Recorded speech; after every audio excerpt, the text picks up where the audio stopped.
Hello मेरे प्यारे बच्चों, तो कैसे हो आप सभी लोग। बच्चों, उम्मीद करते हैं आप सभी लोग स्वस्थ होंगे, मस्त होंगे, तंदुरुस्त होंगे और अपनी अपनी पढ़ाई में पूरी तरीके से व्यस्त होंगे। मैं मनमोहित, आपका हिंदी अध्यापक डाउट नट के इस बेहतरीन प्लेटफॉर्म पर सभी बच्चों का बहुत बहुत वेलकम करता हूं, स्वागत करता हूं। तो बच्चों, नए अध्याय की शुरुआत हो चुकी है। आज से हम नया अध्याय आरंभ करने जा रहे हैं और टॉपिक रहेगा हमारा क्या, हार जीत। जी हाँ, जिसके लेखक हैं कौन, रचनाकार हैं भैया अशोक वाजपेयी। जी हाँ बच्चों, क्लियर हो गया। चलो तो भाई शुरुआत करें। इससे पहले एक बार देखते हैं कि आज हम करेंगे क्या। तो सबसे पहले कवि का जीवन परिचय आता है, उसके बाद कविता का करेंगे सारांश और कुछ प्रश्न उत्तर पर डालेंगे नजर। जी हाँ, तो जितना जरूरी पाठ उतना ही जरूरी होता है लेखक, लेखिका, कवि और कवित्री का जीवन परिचय। क्लियर है, क्योंकि एग्जाम के अंदर एक जीवनी आती है, चाहे वो गद्यखंड से आए चाहे वो पद्यखंड से आए। आपको जीवन का पूरा वृत्तांत बताना होता है। कहाँ इनका जन्म हुआ, कहाँ इनकी मृत्यु हुई, इनके माता का नाम क्या है, इनके पिता का नाम क्या है, शिक्षक कहाँ तक इन्होंने लिए शिक्षा दीक्षा, साथ ही साथ सम्मान, पुरस्कार और प्रमुख रूप से रचनाएं और कृतियाँ। जी हाँ, है ना। उपन्यास के रूप में हो, चाहे वो उपन्यास पूछ सकते हैं कि भाई इनके प्रमुख उपन्यास कौन कौन से हैं, इनके कहानी के संग्रह कौन से हैं, कविता संग्रह कौन से हैं, इस तरीके से, है ना। एग्ज़ाम के अंदर अलग अलग कवियों के बारे में, लेखकों के बारे में आपसे पूछ लिया जाएगा। क्लियर है। ये आप तभी बता पाएंगे जब आपको पूरी जीवनी पता होगी। और ऐसा नहीं है कि केवल जीवनी ही पूछी जाए, जीवन परिचय के अलावा आपसे अलग से बात करें तो बहुवैकल्पिक प्रश्नों के रूप में, जिसको आप ऑब्जेक्टिव प्रश्न बोलते हो, वो भी पूछ लिए जाते हैं। सब्जेक्टिव प्रश्न भी पूछ लिए जाते हैं कि भाई इनकी प्रमुख रचनाएं बताइए, इस तरीके से। क्लियर है, अलग से, है ना। जन्म का वर्ष क्या है, इनकी जन्म कब हुआ, इनकी मृत्यु कब हुई, इस तरह के भी क्वेश्चन एक एक नंबर में, दो दो नंबर में पूछ लिए जाते हैं। क्लियर है, बात समझ में आ गई। तो फटाफट उठाइए पेन और एक कॉपी, ताकि आपको प्रैक्टिस करने का मौका मिल जाए, आपको अपने नोट्स बनाने का मौका मिल जाए। क्योंकि जब तक आपके नोट्स नहीं बनेंगे तब तक आपको चीज़ें सही तरीके से, है ना, समझ में नहीं आएंगी। आप चाहें कि भैया एग्ज़ाम टाइम में मैं पूरी पूरी जो बुक है वो छाप लूँ, अपने माइंड में पढ़ लूँ, तो भाई ऐसा नहीं होता है। सारे सब्जेक्ट होते हैं और आप पूरे साल का एक दिन में, 2 दिन में कैसे पढ़ सकते हो। तो परीक्षा के नज़दीक आपको ये नोट्स बड़े काम के आते हैं, क्योंकि नोट्स के सहारे आप पूरा का पूरा सिलेबस जो है रीड आउट कर लेते हो। और भाई एग्ज़ाम टाइम में भैया इसकी बड़ी महत्वता होती है, बहुत ही इंपॉर्टेंस होती है। आपको अच्छे नंबर दिलाने में ये जो शॉर्ट नोट होते हैं, जो हम स्टेप बाय स्टेप करते हैं, चैप्टर वाइज चैप्टर करते हैं, है ना, इनकी बड़ी महत्वपूर्ण भूमिका होती है। क्लियर हो गया, बात समझ में आ गई। भाई लिखने की आदत डालो। जो बच्चे कहते हैं जी हमें याद नहीं होता, और अगर हमें याद होता है तो हम थोड़ी देर में भूल जाते हैं। क्लियर है। आगे की क्लास में आप जाना आपका जारी है, और पीछे वाली क्लास का जो पढ़ा हुआ है वो सब आपका स्किप हो रहा है, यानी कि निकल रहा है माइंड से। तो भाई आपके पढ़ने का कोई मतलब नहीं बनता, कोई औचित्य नहीं रहता। क्लियर है। मतलब तो तब बनता है जब आप 50-60 साल की उम्र में भी, 70 साल की उम्र में भी बोलो कि ये चीज़ मैंने अपनी 10वीं क्लास में पढ़ी थी, 9th क्लास में पढ़ी थी, 5वीं क्लास में पढ़ी थी। सोच के देखो। क्लियर है, बात समझ में आ गई। तो लिखना, लिखकर याद करना, लिखकर पढ़ना बहुत ही ज़्यादा इंपॉर्टेंस रोल प्ले करता है आपके जीवन में। लिखने से एक तो लिखावट अच्छी होती है, सुंदरता आती है, और इसके भी अंक मिलते हैं आपको अलग से, पता है आपको, है ना। लिखने से क्या होता है, लिखने से आपकी स्पीड बनती है। अब बात करते हैं कि एग्ज़ाम टाइम में अक्सर बच्चे 1-2 प्रश्न छोड़कर आते हैं, आते ही नहीं आते हैं। अगर आप भी उन बच्चों की कैटेगरी में, तो हो जाएं सावधान, क्योंकि इसकी मूल समस्या की जो जड़ है वो है स्पीड का ना होना। आपकी स्पीड नहीं है, आप इसीलिए एग्ज़ाम में समय हो जाता है और आप तब भी लिखते रहते हो। एग्जामिनर आपसे कॉपी छीन लेता है और आप कहते हो सर सर सर बस 5 मिनट 5 मिनट 5 मिनट, और 5 मिनट भी अगर आपको दे दिया जाए तब भी आप नहीं लिख सकते। क्लियर है। तो समस्या क्या है, समस्या है लिखने की।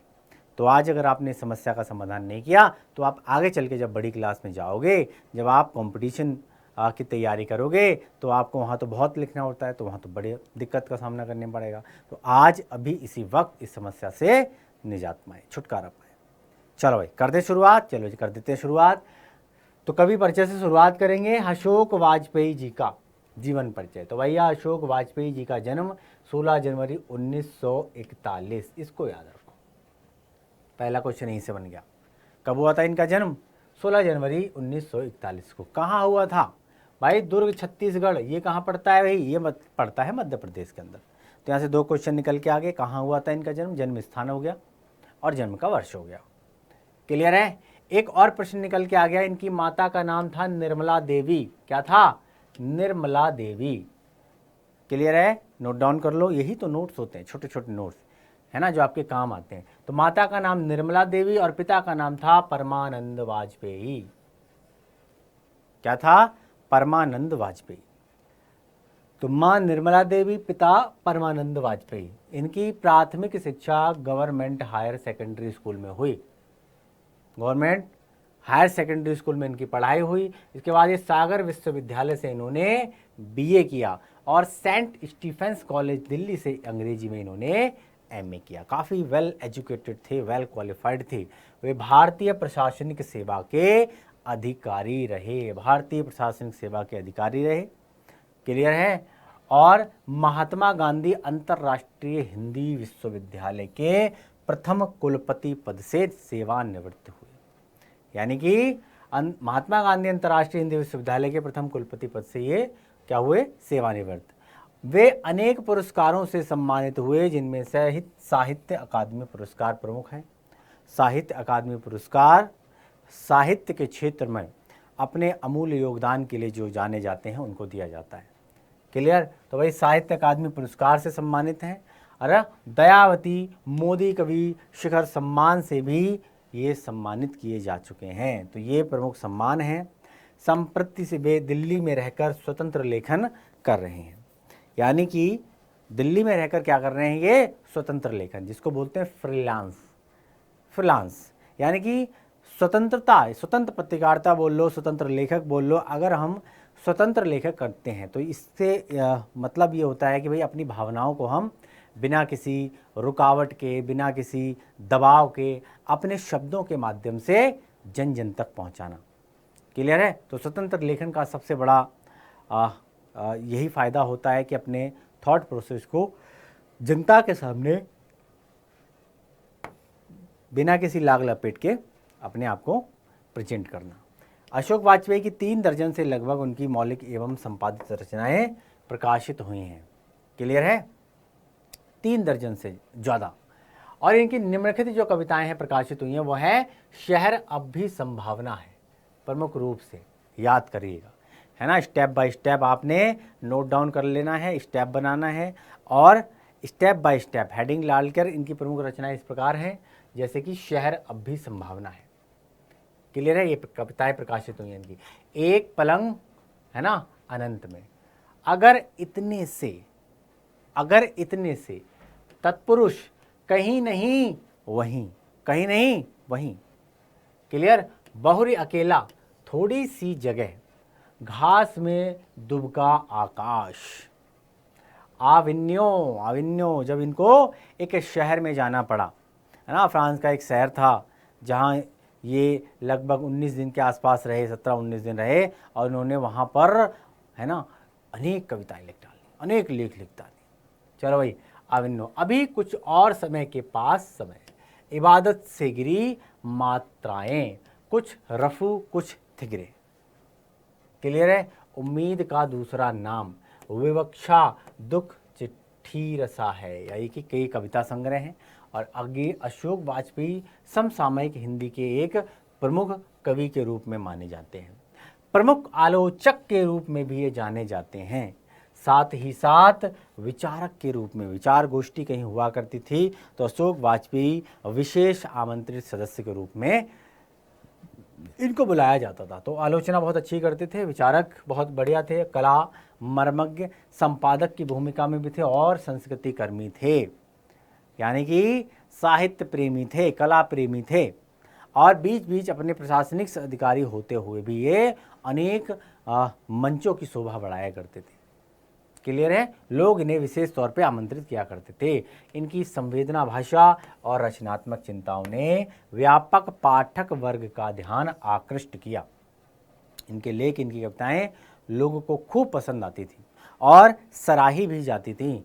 लोग खूब जो है इनकी वाहवाही किया करते थे, इनकी प्रशंसा किया करते थे। इनकी कविता में वैयक्तिक आग्रह बढ़ने लगे। खुशहाल मध्य वर्ग की अभिरुचियों को तुष्ट करने में उनकी कविता में एक तरह की स्वच्छंदता विकसित हुई। यानी कि मध्य वर्ग जो होता है, यानी कि मिडिल क्लास फैमिली, है ना, किस तरीके से गुजर बसर करती है, किस तरीके से उनके जीवन के इर्द गिर्द किस तरीके का वातावरण होता है, तो उस तरीके का उन्होंने अपनी कविताओं में इस वर्ग के लिए एक तरफ ही स्वच्छंदता विकसित हुई और एक समर्थ कवि की पहचान इनकी कविता में कौंधती है। और एक ऐसा कवि जिसका मानस विस्तृत है, उदार है, संवेदना युक्त है और भाषा स्फूर्ति समर्थ, भारहीन और अर्थ ग्रहणी है। क्लियर?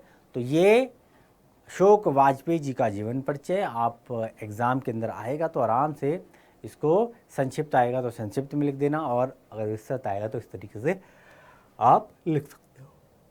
चलिए अब चलते हैं कविता के सारांश पर। कविता के सारांश पर चलते हैं। तो भाई हिंदी साहित्य के प्रखर प्रतिभा संपन्न कवि हैं अशोक वाजपेयी। क्लियर? ये जो इनकी हार जीत कविता अत्यंत ही प्रमाणिक है। क्लियर है? कविता अत्यंत ही प्रमाणिक है और इसमें कवि ने युग बोध और इतिहास बोध का सम्यक ज्ञान यहाँ पर जनता को कराने का प्रयास किया है। क्लियर है? युग बोध और इतिहास बोध। भाई इतिहास के अंदर, है ना, एक से एक लड़का हुआ है, एक से एक समाज सेवी हुए हैं, एक से एक जो हैं लोग हुए हैं जिन्होंने अपनी समृद्धि, अपनी क्षमता के अनुसार इस देश को बहुत कुछ दिया है। क्लियर? तो क्या बताने की कोशिश करी है? युग बोध और इतिहास बोध का सम्यक ज्ञान यहाँ पर जनता को कराने की कोशिश करी गई है। यानी कि आजकल की जो युवा पीढ़ी है इसे अपने इतिहास से सीखना चाहिए, इसे अपने इतिहास से सीखना चाहिए कि भाई कितने लोगों ने कुर्बानियाँ दी हैं, कितने लोगों ने बलिदान दिया है, तब जाके हमें ये आज़ादी नसीब हुई है। कितने सारे लोग इस मातृभूमि पर हंसते हंसते बलिदान हो गए। तो हमें उनकी गौरव गाथा को कभी नहीं भूलना चाहिए। आज की युवा पीढ़ी को उससे, है ना, बहुत कुछ सीखने की आवश्यकता है। इस कविता में जन जीवन की ज्वलंत समस्याओं एवं जनता की अबोधता निर्दोष छवि को रेखांकित किया गया है। जनता तो भोली भाली होती है। क्लियर है? जनता तो भोली भाली होती है और जनता के इस भोलेपन का, है ना, फायदा उठाया जाता है।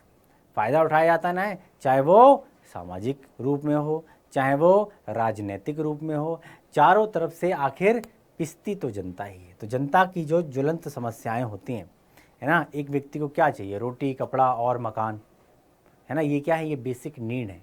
लेकिन ये बेसिक नीड है, इसके अलावा भी और कई सारी ऐसी चीज़ें होती हैं जो हमें समय समय पर चाहिए होती हैं।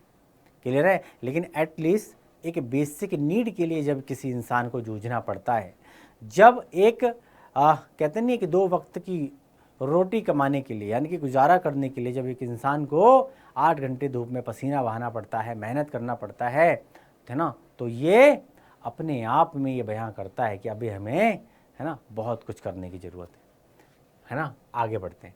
तो कवि का कहना है कि सारे शहर को प्रकाशमय किया जा रहा है और वे, यानी जनता, जिसे हम तटस्थ प्रजा भी कह सकते हैं, उत्सव से सहभागी हो रही है। यानी कि पूरा शहर जो है सजाया जा रहा है, पूरा शहर सजाया जा रहा है, सजावट की जा रही है, प्रकाशमय होने जा रहा है पूरा शहर।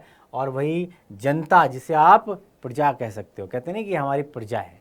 पहले क्या होता था? राजा रजवाड़े हुआ करते थे, है ना, एक राजा का शासन हुआ करता था। राजा जो हुक्म दिया करता था वही प्रजा को मानना पड़ता था, और कोई गलती करता था तो भाई राजा उसको दंड भी दे दिया करता था।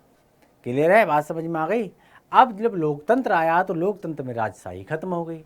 यहाँ पर जनता के द्वारा, है ना, जनता के द्वारा एक प्रतिनिधि चुना जाता है। क्लियर है? और वो क्या करता है? वो शासक होता है। वो शासक होता है, वो नीतियाँ बनाता है, कानून बनाता है, जनता उसका पालन करती है। तो ये जो प्रजा है, ये जो जनता है, वो भी इस काम में क्या कर रही थी, अपना पार्टिसिपेट कर रही थी, भागीदार बन रही थी।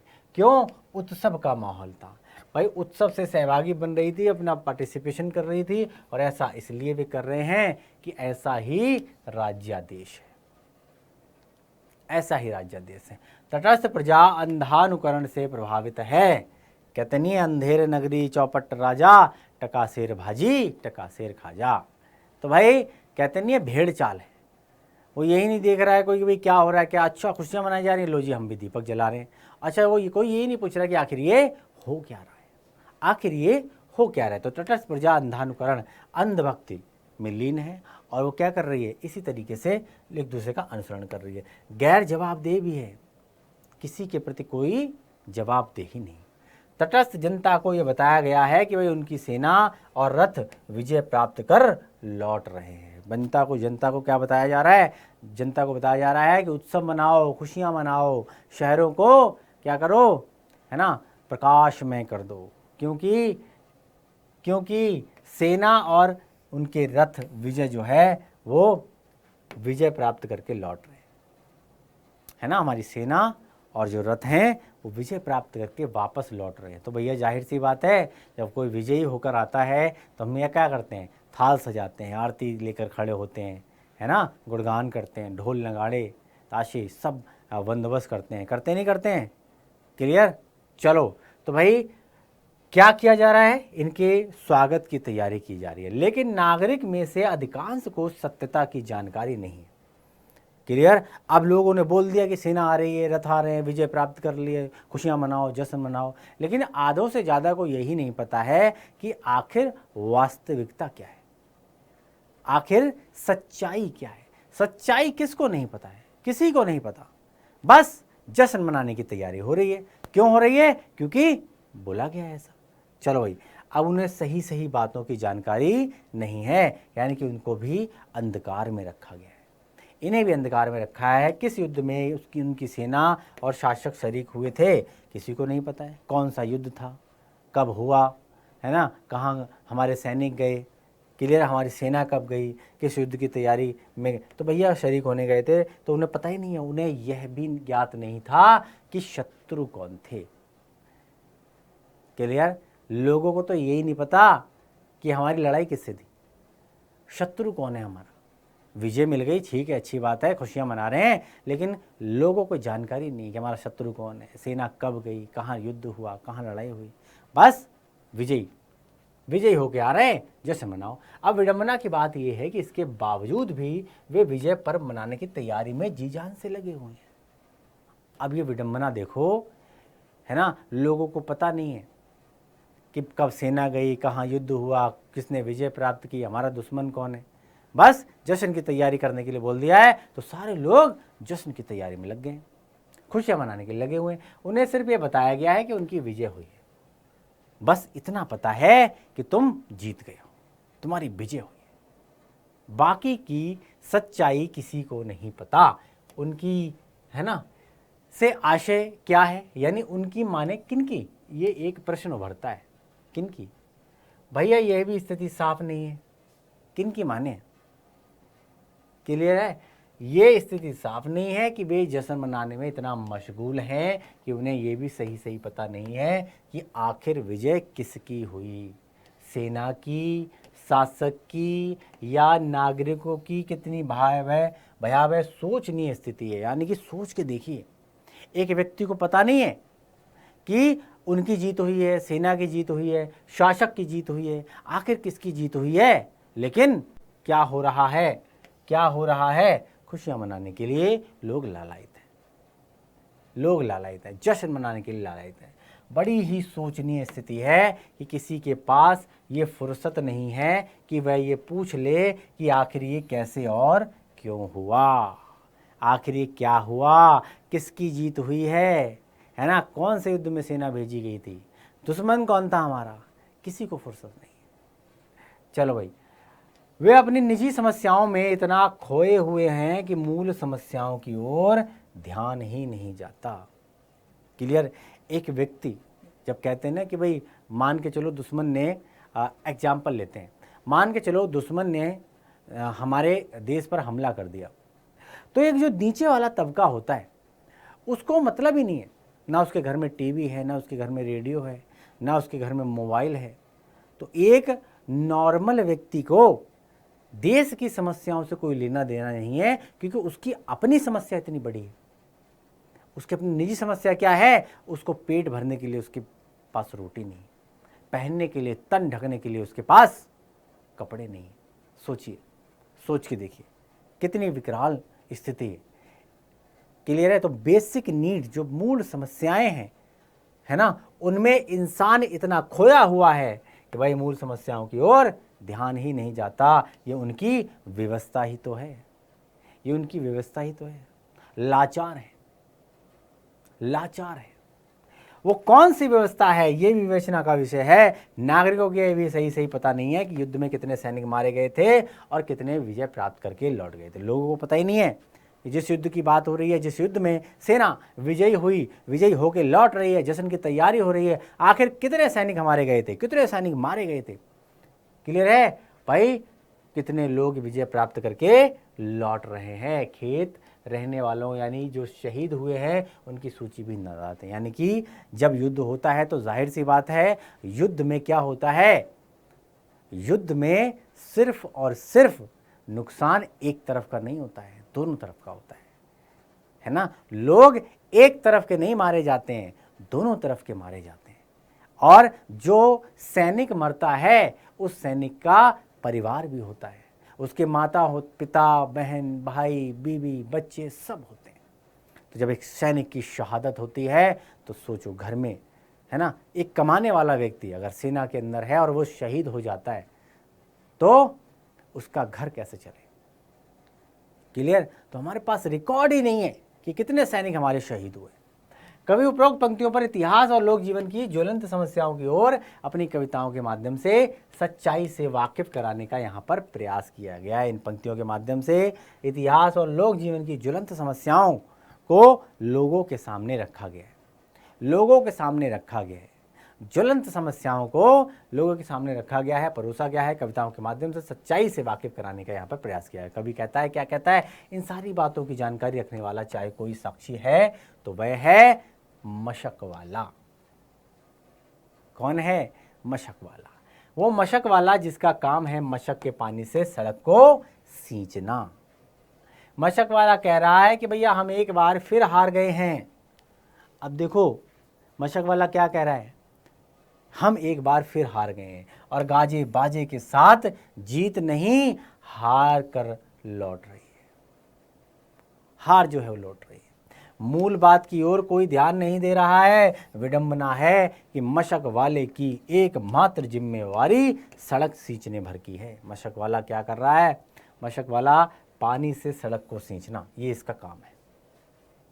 क्लियर है? इसकी जिम्मेदारी सड़क को सींचने भर की है और सच लिखने या बोलने की नहीं है ना। कि तुम्हारा काम सिर्फ और सिर्फ जो है वो क्या है? पानी से सड़क को सींचना।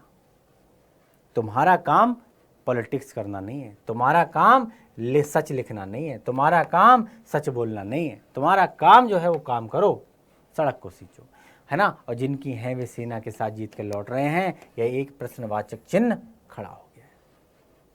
अब ये क्वेश्चन मार्क हो गया है कि मशक वाला की बात मानी जाए या उनकी बात मानी जाए। ये स्पष्ट नहीं है।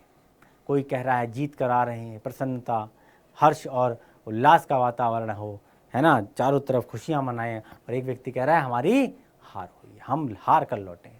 प्रस्तुत कविता अत्यंत ही यथार्थपरक रचना है। कवि सच्चाई से वाकिफ कराना चाहता है कि वर्तमान में राष्ट्र और जन की क्या स्थिति है और इस ओर हमारा ध्यान आकृष्ट किया जाता है।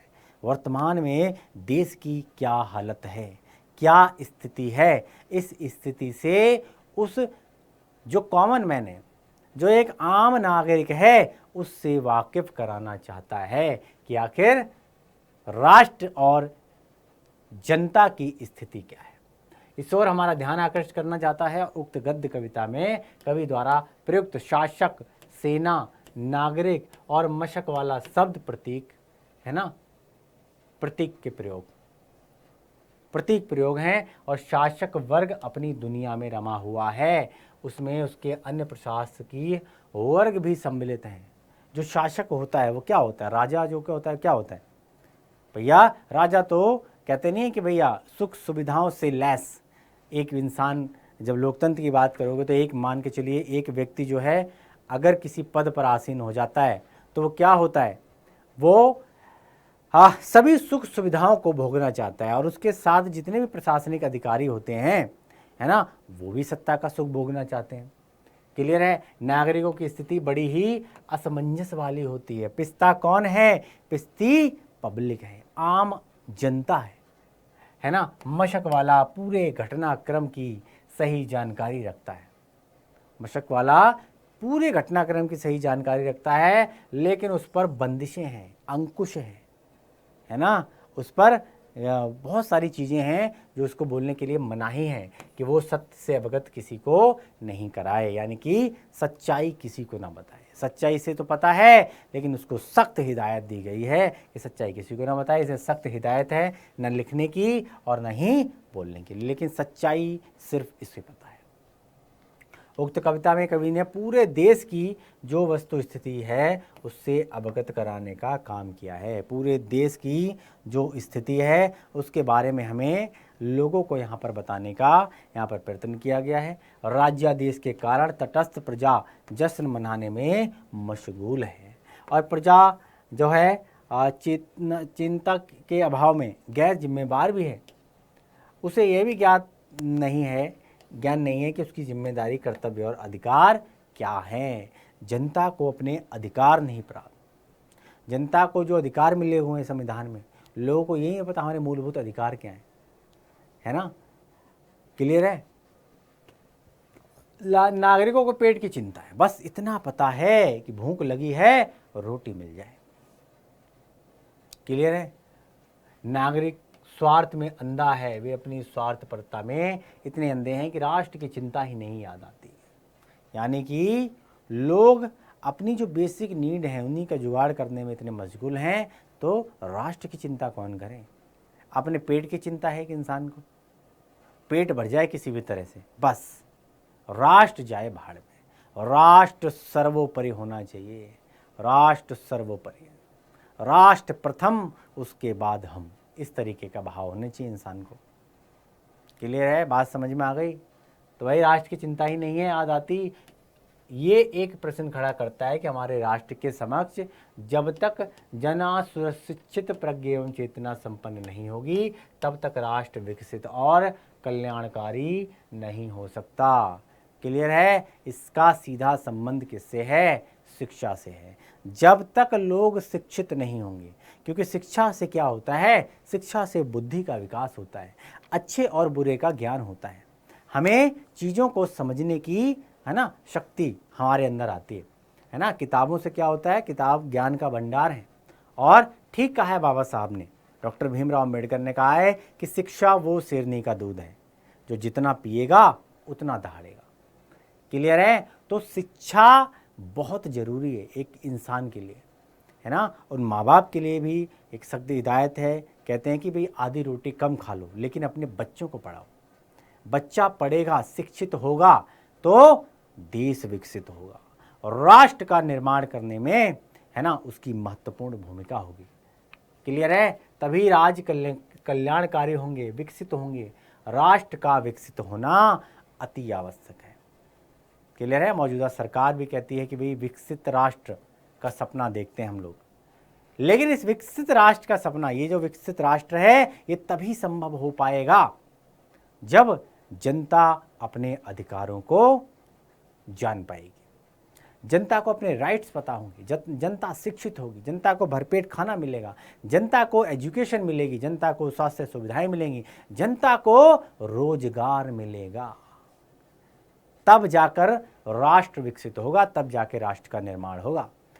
क्लियर। तो इसमें जन जन की भागीदारी होना अति आवश्यक है। और कभी कहता है कि आज़ादी के लिए जिन्होंने अपने को बलि वेदी पर चढ़ाया, आज उनका इतिहास ही नहीं है। केवल 26 जनवरी और 15 अगस्त क्या केवल तिरंगा फहराने के लिए है? इससे पहले इतने सारे लोग हुए, उन्होंने हंसते हंसते अपने राष्ट्र पर, है ना, अपने प्राणों को न्यौछावर कर दिया। है ना, उनके बलिदान दिवस पे हम केवल एक फूल की माला चढ़ा देते हैं, है ना, और उन्हें हम याद करते हैं। बाकी के दिन हम उन्हें भूल जाते हैं। उनका बलिदान, आज उन्हीं की बलिदान की वजह से आज हम आज़ाद हैं, तो हमें उनके बलिदान को नहीं भूलना चाहिए। क्लियर? उनकी सूची अपूर्ण है। जो लोग हमको दिखाई देते हैं, इनके अलावा कई सैकड़ों लोग ऐसे हैं जो इस सूची से उनका नाम ही गायब है। किसी मायने में उनका बलिदान कम नहीं है, लेकिन इतिहास में रिकॉर्ड ही नहीं उनके नाम का। उनकी शहादत को देश और शासक भूल गए हैं। शहीदों की कुर्बानी के महत्व को तरजीह नहीं दी जाती है, उधर किसी का न ध्यान जाता है न श्रद्धा है। बड़ी ही त्रासद स्थिति है। क्लियर? तो ये एक बहुत विकट समस्या है। जिन लोगों ने अपने बलिदान दिया, देश की आज़ादी में महत्वपूर्ण भूमिका निभाई, आज हम उनको याद तक नहीं करते हैं। सोचिए, है ना, ना उनके लिए हमारे मन में श्रद्धा है, न सुमन है। क्लियर है? और ये बहुत ही त्रासद स्थिति है। श्रमिकों, मजदूरों, किसानों की दीन दशा की ओर भी कवि ने ध्यान आकृष्ट किया है। आज श्रमिक वर्ग की क्या स्थिति है? मजदूर को उसकी मजदूरी नहीं मिल रही है। क्लियर? किसानों को लागत तक नहीं निकल रही है। आज सैकड़ों लाखों किसान जो हैं सड़कों पर निकल के बाहर आ रहे हैं। क्लियर? कहते हैं जी हमें एमएसपी की गारंटी दो, हमारे नए नए जो हैं जो टेक्नोलॉजी जो है उसके साथ हमें अवगत कराओ। तो बहुत सारी चीज़ें हैं। अगर आप किसान को सही वाजिब दाम ही नहीं दोगे, सोचो, तो किसान कैसे पैदावार करेगा? और कहते हैं किसान जब तक पैदा नहीं करेगा तब तक हम खाएंगे नहीं, है ना। तो किसानों की स्थिति जो है सुदृढ़ बननी चाहिए। किसानों को वक्त पर ऋण की सुविधा होनी चाहिए। किसानों को यूरिया, डीएपी खाद वगैरह की सुविधाएं होनी चाहिए, और वो भी कम रियायत, कम रेट पे। सड़क सींचते हैं यानी अपने श्रम द्वारा राष्ट्र की सेवा कर रहे हैं, लेकिन आज़ादी के इतने दिनों बाद उनकी सामाजिक आर्थिक दशा सुधरी क्या? वे जीवन बोध से अवगत हुए क्या? अगर हुआ होता तो ऐसा नहीं करते, यानी गैर जवाबदेही और अंधभक्त होकर शासनादेश के अविवेकपूर्ण आदेश को नहीं मानते। क्लियर है? स्थिति कल भी वैसी थी, आज भी वैसी है। आज भी मजदूर को मजदूरी नहीं मिल रही है। क्लियर? अमीर और गरीब का दायरा दिनों दिन बढ़ता चला जा रहा है। किसकी जीत हुई या हार, यह भी सोचने की बात है, चिंतन करने की बात है। जीवन के यथार्थ और देश की वास्तविक समस्याओं की ओर से हमारा ध्यान हटाकर झूठ मूठ के दिखावे, ठाकुर स्वाति बातों के द्वारा जश्न मनाने की तैयारी है लोकतंत्र के लिए खिलवाड़ नहीं तो और क्या है। लोकतंत्र में जनता का शासन होता है। जनता के द्वारा जनता का चुना हुआ प्रतिनिधि शासक के तौर पर बैठता है। लेकिन जिस लोकतंत्र में जनता के ही राइट्स जो हैं उन पर जो है कुंडलियां मार के बैठी हों सरकारें, उनको सही सुख सुविधाएं मुहैया नहीं करानी, तो सोच के देखिए लोकतंत्र में कहीं ठीक है? बिल्कुल ठीक नहीं है। देश की प्रजा राजनीतिक चेतना से चर्चित है, राजनीतिक अधिकारों की बातें क्या समझे या जाने, उसे तो भूख के आगे कुछ सूझता ही नहीं है। अबोधता और अज्ञानता में पल रही प्रजा सत्य से कोसों दूर है। अगर उसे राजनीति की सही शिक्षा मिलती तो वो जिम्मेदारी से भागती नहीं, तथा हार को हार, है ना, कहती और जीत नहीं कहती। क्लियर है? बात समझ? यानी सत्य के लिए संघर्ष करती, आंदोलन करती, अपने अधिकारों के लिए सचेत रहती, अपनी अबोधता और व्यवस्था के कारण ही वो दूसरे क्षेत्रों में दखल नहीं देती। यानी कि ये कब होगा? जब आप शिक्षित बनोगे। जब आप शिक्षित बनोगे तभी आपको पता चलेगा कि सच क्या है। सच को सच कहना और झूठ को झूठ कहना, है ना, ये आपको आना चाहिए। आंखों में आंखें डालकर बिना किसी डर के आप अपनी बात कहें, ये आपको आना चाहिए, है ना। इस कविता में देश के नेताओं के चरित्र को भी उद्गार किया गया है। नेताओं के चारित्रिक गुणों का यहाँ पर पर्दाफाश किया है कि नेता कितने। एक वक्त था जब नेता चरित्रवान हुआ करते थे, लोगों पे आरोप लगता था, लोग इस्तीफा दे दिया करते थे। और आज लोगों पर, है ना, आरोप लगता है, लोग जेल चले जाते हैं, लेकिन फिर भी इस्तीफा नहीं देते। सोचो, तो लड़ाई के मैदान में भी लौटे हैं लेकिन सेना के साथी। इसका तात्पर्य है कि सेना सच बोलकर भेद नहीं खोलती, है ना, कि वे हार कर लौट रहे हैं और झूठी प्रशंसा में जीत का प्रचार कर रहे हैं। उक्त गद्य कविता में कवि का कहना है कि देश की वास्तविक स्थिति से अवगत नहीं कराया जा रहा है, झूठे प्रचार तंत्र के द्वारा यह शासन चल रहा है। मशक वाला बुद्धिजीवी वर्ग का प्रतीक है। बुद्धिजीवियों के आगे भी संकट है, क्या वे सत्य के उद्घाटन में स्वयं को सक्षम पाते हैं? और कई प्रकार की बंदिशें हैं सत्य कहने लिखने की। जनता मूक दर्शक बनकर सही स्थितियों को देख रही है, किंतु उसे ज्ञान ही नहीं है। ज्ञान होगा कहाँ से? ज्ञान होगा कहाँ से? आज शिक्षा का क्या हो गया है? शिक्षा इतनी महंगी हो गई है कि हर कोई व्यक्ति, है ना, अपने बच्चों को सही शिक्षा दे ही नहीं पा रहा है। ऐसा क्यों हो रहा है? क्योंकि अपनी व्यवस्था में वह अशक्त है। घोर दुर्व्यवस्था, प्रपंच, झूठे आडंबरों और दकियानुसी बातों के समय में व्यतीत हो रहा है। लोक जीवन में अराजकता, अशिक्षा, बेकारी, बेरोजगारी, है ना, भयानक रूप ले रही है। उसे और किसी का भी ध्यान नहीं आ रहा है। क्लियर है भैया? शिक्षा इतनी जरूरी है। एक शिक्षित व्यक्ति को रोजगार बहुत जरूरी है। क्लियर है? बात समझ में आ गई? तो देश में बेरोजगारी का स्तर कम होगा तो देश तरक्की करेगा, ये ध्यान में रखना। नौजवान पीढ़ी अपने अधिकारों को पहचाने, अपने राइट्स को पहचाने। ये तभी होगा जब आप शिक्षित बनोगे। शासक वर्ग को इन समस्याओं से निजात दिलाने के लिए ना कोई उपाय है और ना वे हृदय से इसे चाहते हैं। वे तो अपने शान शौकत जय जयकार में लीन है, प्रजा मौन है। इलेक्शन आते हैं, नेताजी जिंदाबाद, नेताजी जिंदाबाद, है ना, और नेताजी जब चुनकर संसद में जाते हैं, मंत्री पद से सुशोभित होते हैं, और उसके बाद वो उसी नेता जनता को भूल जाते हैं। वो भूल जाते हैं कि हमने सड़कों का वादा किया था, हमने स्वास्थ्य केंद्र खुलवाने का वादा किया था, हमने इतने करोड़ रोजगार देने का वादा किया था, हमने लोगों की शिक्षा पर जोर देने का वादा किया था। वो सब कुछ भूल जाते हैं और इसी दौरान वो पंचवर्षीय योजना, यानी कि 5 साल पूरे हो जाते हैं, फिर से इलेक्शन आते हैं और जनता इतनी मूर्ख कि वो जनता दोबारा उनको जिताती है। क्लियर है? चलो भाई आगे बढ़ते हैं। बुद्धिजीवी विवश है, लोकतंत्र खतरे में है, राष्ट्रीय चेतना सुषुप्तावस्था में है, सांस्कृतिक और राजनीतिक संकट के आवरण में देश घिरा हुआ है और भाई अनेक सामाजिक विसंगतियां एवं समस्याओं से जन जो है जलवंत त्रस्त है। कवि व्यग्र हैं, चिंतित हैं, इन समस्याओं से कैसे मुक्ति मिले। कवि के मन में घोर जो है आशंका है।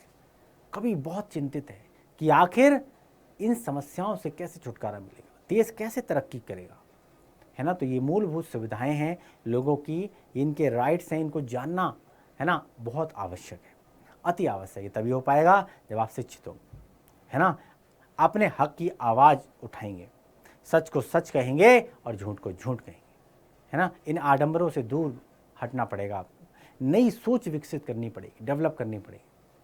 चलो आगे बढ़े। चलो अब प्रश्न उत्तर ले लेते हैं। तो उत्सव कौन और क्यों मना रहे हैं? तो भाई किसी शहर विशेष में रहने वाले सामान्य नागरिक उत्सव मना रहे हैं। उनके उत्सव मनाने के कारण निम्नलिखित हैं। कौन कौन से? कुछ लोगों द्वारा ये बात बता दी गई है कि भाई उनकी सेना ने विजय प्राप्त कर ली है और वह युद्ध क्षेत्र से वापस आ रही है। तो जाहिर सी बात है जिस्म का विषय है। इन्हें इस युद्ध की वास्तविक स्थिति का ज्ञान नहीं है, उन्हें युद्ध में मारे गए लोगों के विषय में कुछ भी पता नहीं है और सच बोलने वाले अपनी जिम्मेदारी का उचित निर्वहन नहीं कर रहे हैं। क्लियर है? आगे बढ़े। नागरिक क्यों व्यस्त हैं और क्या उनकी व्यस्तता जायज है? तो नागरिक इसीलिए व्यस्त हैं क्योंकि उन्हें उत्सव मनाने के लिए नाना प्रकार की तैयारियां करनी है। आज जब उत्सव होगा, जब खुशियां मनाई जाएंगी तो भैया तैयारी तो करनी पड़ेगी ना। तो लोग तैयारी कर रहे हैं, उन्हें विजयी भाव प्रदर्शन करते हुए विजयी सेना तथा शासक का स्वागत करना है। उन्हें युद्ध में गए लोगों की संख्या का पता है पर लौटकर आने वालों का ठीक ठाक पता नहीं है। अर्थात युद्ध में कितने लोग मारे गए इसकी जानकारी उन्हें नहीं है। उन्हें तो बस सुखद परंतु असत्यपूर्ण समाचार ही ज्ञात हुआ। यानी कि क्या लोगों को बता दिया गया है कि भैया तुम्हारी सेना जो है जीत कर आई है, करो जश्न की तैयारी। बस लग गई जी। उनकी व्यस्तता जायज़ नहीं है क्योंकि उन्हें वास्तविक स्थिति का पता नहीं है। उन्हें नहीं है पता है कि वास्तव में उनकी जीत नहीं बल्कि हार हुई। अगला प्रश्न, अगले प्रश्न पर चलते हैं कि भाई किसकी विजय हुई, सेना की, नागरिकों की। कवि ने यह प्रश्न क्यों खड़ा किया है, यह विजय किसकी है? क्या आप सोचते हैं? इसके बारे में बताना है। किसी की विजय नहीं हुई है यहाँ पर, विजय प्रतिपक्ष की हुई है। कवि ने देश की वस्तु स्थिति से अवगत कराया है कि भाई कवि ने के विचारों पर चिंतन करते हुए यही बात समझ में आती है कि झूठ मूठ के आश्वासनों एवं भुलावे में हमें रखा गया है, हमको भ्रम में रखा गया है, वास्तविक जानकारी नहीं दी गई है, क्लियर यथार्थ का ज्ञान हमें नहीं कराया गया है, यानी सत्य से दूर रखने का प्रयास शासन की ओर से किया जा रहा है। क्लियर, शासन नहीं चाहता कि जनता को सच्चाई का पता चले। क्लियर है, जनता को मूर्ख बनाने का काम किया जा रहा है। क्लियर हो गया, आगे बढ़ने चलो आगे। खेत रहने वालों की सूची अप्रकाशित है और इस पंक्ति के द्वारा कवि ने क्या कहना चाहा है, कविता ने इस पंक्ति के क्या सार्थकता है ये बताइए। तो खेत रहने वालों की सूची अप्रकाशित है, इसके माध्यम से कवि ये कहना चाहता है कि युद्ध में दोनों पक्षों के अनेक वीर मारे जाते हैं। युद्ध में दोनों तरफ से नुकसान होता है, दोनों तरफ से लाशों के अंबार लग जाते हैं, ढेर लग जाते हैं।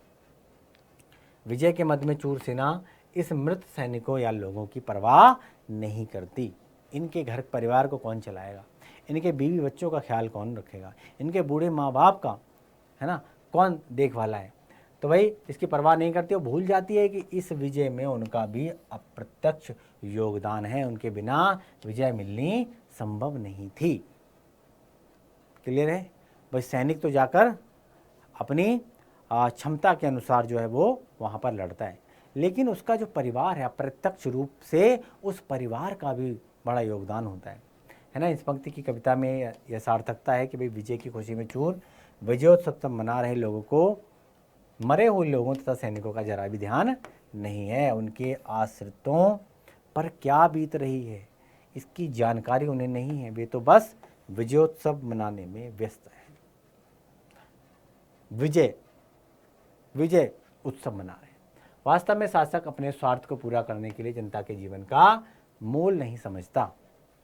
वो बनावटी राष्ट्रीयता का नारा देकर पूरे राष्ट्र को युद्ध की भीषण ज्वाला में झोंक देता है और कहते हैं ना कि युद्ध किसी भी देश के लिए हितकारी नहीं होता। क्लियर है, जान और माल दोनों का नुकसान होता है। वह तो अपना अधिनायक तत्व जो है वो बनाए रखने के लिए युद्ध लड़ते हैं। इस पंक्ति के माध्यम से सत्ता वर्ग की सत्ता लोलुप प्रवृत्ति का पर्दाफाश होता है। क्लियर हो गया, बात समझ में आ गई, आगे बढ़ें चलो अगले प्रश्न में चलते हैं।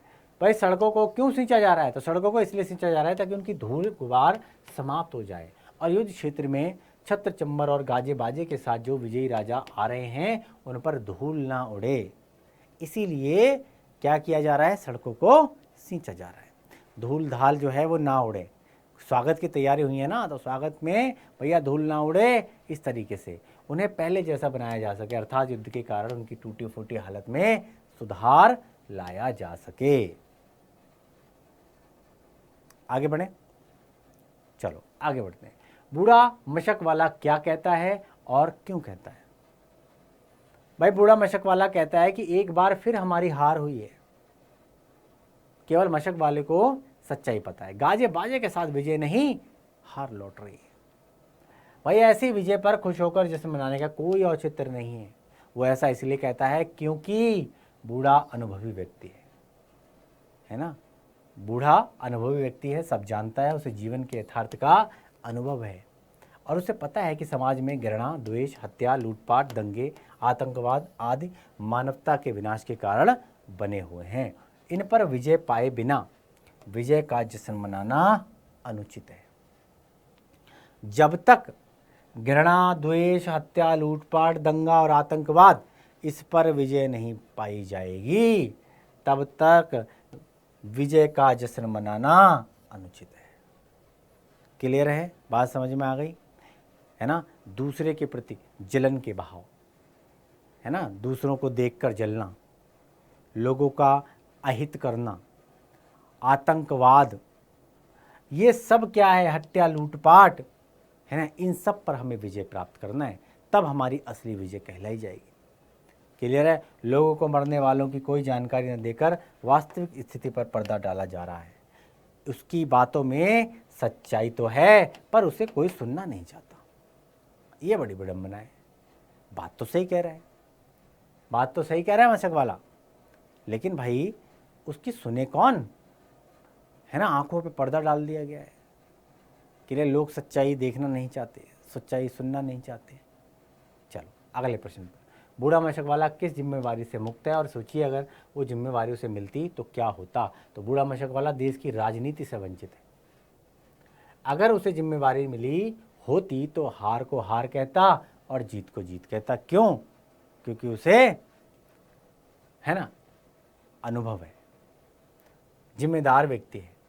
वो सत्य प्रकट करता, उसे तो मात्र सड़क सींचने का काम सौंपा गया है और यही उसकी जिम्मेवारी है, और सत्य लिखने और बोलने की मनाही है, इसीलिए वह मौन है और अपनी सीमाओं के भीतर ही जी रहा है, मजबूरी वश।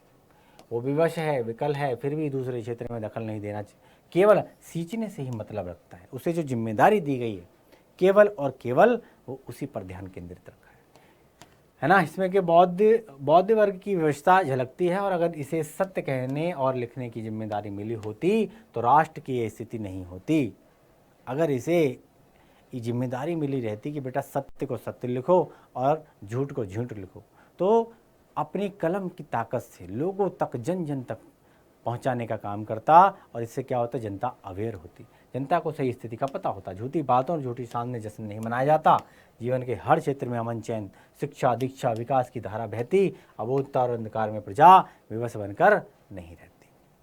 अगला प्रश्न है, जिन पर है वे सेना के साथ ही जीत कर लौट रहे हैं, जिनके लिए आया है वे सेना के साथ कहाँ से आ रहे हैं, वे सेना के साथ क्यों थे, वे क्या जीत कर लौटे हैं, ये बताना है। तो इन पंक्तियों में जिन नेताओं के लिए प्रयोग हुआ है वे लड़ाई के मैदान से लौट रहे हैं। वे सेना के साथ इसीलिए हैं कि सेना सच ना बोले, वे हार कर लौटे हैं। इन पंक्तियों में नेताओं के चरित्र पर प्रकाश डाला गया है कि नेता कितना मक्कार होता है, कितना चापलूस होता है। क्लियर है? अपना सत्ता सुख भोगने के लिए वो किसी भी हद तक जा सकता है। इनका जीवन चरित्र कितना भ्रम में डालने वाला है।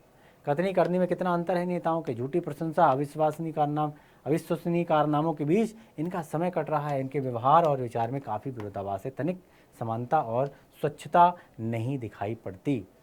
क्लियर है? तो नेता इतने चापलूस होते हैं।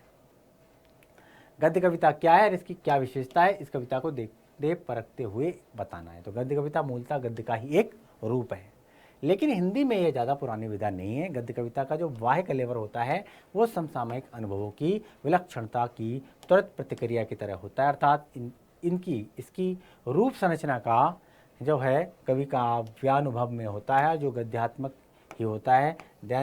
दिनों दिन जीवन के अनुभव से बोलचाल, बातचीत और सामान्य मन चिंतन के रूप में उगा हुआ विवरण धर्मी युक्ति तर्क के कारण घुमावदार, पेचीदा और चौरस सा शिल्प इस तरह की कविता में होता है। प्रस्तुत कविता में चूंकि युद्ध के समाज शास्त्रीय अध्ययन की तर्ज पर एक तार्किक बहस दिखाई पड़ती है, अतः इसके अनुपंग में यह कविता भी उपरोक्त दिए गए अभिलक्षणों की पुष्टि करती है।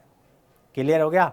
चलो अगले प्रश्न पर चलते हैं। अगला प्रश्न कहता है कि भाई कविता में किस प्रश्न को उठाया गया है, आपकी समझ में इसके भीतर से और कौन से प्रश्न उठते हैं, बताइए।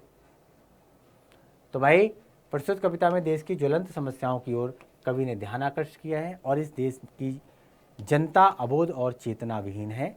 वो अंधविश्वासों, अफवाहों में जी रही है, सत्य से कोसों दूर नीति नियम है, और सिद्धांत और व्यवहार में काफ़ी असमानता है। कवि ने अपनी कविताओं के माध्यम से जीवन की विसंगतियों की ओर यहाँ पर ध्यान आकृष्ट किया है। जनता की हालत दयनीय है, श्रमिक वर्ग कष्ट में जी रहा है, बौद्धिक वर्ग जो है वो संकट में जी रहा है। उसे विचार व्यक्ति की स्वतंत्रता नहीं मिली है और संस्कृति पर खतरा दिखाई दे रहा है, और शासक वर्ग बेपरवाह मौज मस्ती जश्न में अपना समय बिता रहा है। नागरिक भूखा है ना, नागरिक भूखा मर रहा है, ज्वाला में तड़प रहा है, सुरक्षा देने वालों की गैर जिम्मेवार हैं, और झूठे मूठे बुलाव में सभी लोग जी रहे हैं। सत्य के प्रजा को दूर रखने की कोशिश की जा रही है, और बौद्धिक वर्ग सर्वाधिक संकट में जी रहा है। वो राष्ट्र निर्माण में संकल्पित होकर तो लगा है, लेकिन उचित सम्मान और स्थान नहीं मिलता उसको। इतिहास हम भूल रहे हैं और दिग्भ्रमित होकर भटकाव की स्थिति में हम लोग जी रहे हैं। चलो कुछ ऑब्जेक्टिव प्रश्न कर लेते हैं। तो पहला प्रश्न है यहाँ पर, अशोक वाजपेयी जी के पिता का नाम क्या था, ए, बी, सी या फिर डी। तो भाई अशोक वाजपेयी जी के पिता का नाम परमानंद वाजपेयी था। Clear? A is the right answer. अगला प्रश्न है हमारा, अशोक वाजपेयी की माता का नाम क्या था। माता का नाम था भाई उर्मिला देवी। ए इज द राइट आंसर। अगला है अशोक वाजपेयी जी की कौन सी रचना है निम्न में से? गांव का घर, हार जीत, कवित और कड़वा। तो भाई आप क्या पढ़ रहे हो? हार जीत। तो B is the right answer. Ashok Vajpeyi का जन्म कब हुआ? तो जन्म का वर्ष याद रखना है, जनवरी 1941, जनवरी 1940, जनवरी 1930 या 1935। तो 16 जनवरी 1941 इनका जन्म हुआ था। इसी के साथ प्रश्न समाप्त होते हैं और ये पाठ भी यहाँ पर संपन्न होता है। तो मिलते हैं अगले पाठ में, अगले अध्याय में एक नई एनर्जी के साथ। तब तक हमें दो इजाज़त और आप बने रहो डाउटनट के साथ। नमस्कार, जय हिंद।